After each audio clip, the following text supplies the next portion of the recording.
Hi, welcome to Raw Math. Today I'm doing a series of videos on probability. The probability of an event is always between 1 and 0, inclusively. That means 0 and 1 are included. Can you explain why this happens using the concepts of event and sample space?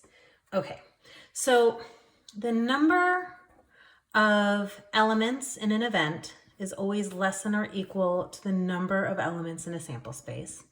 And the probability of an event is equal to the number of elements in an event divided by the number of elements in the sample space.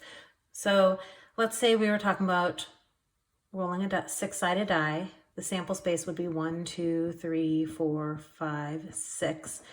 So this denominator would be 6.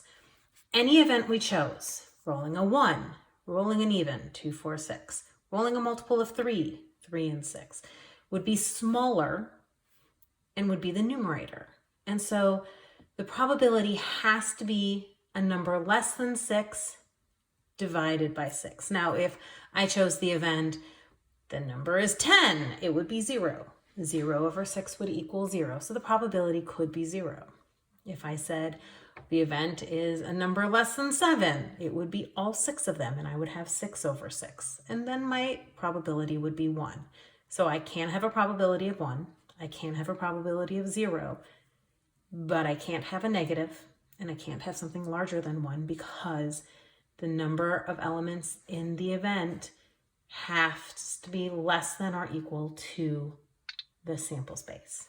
Okay, so let's look at one of our probabilities.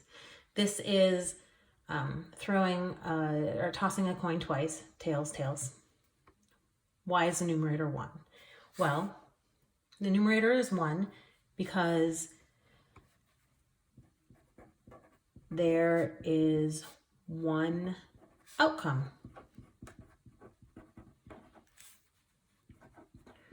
Where tails lands twice. Why is the denominator 4? So the denominator is 4 because the sample space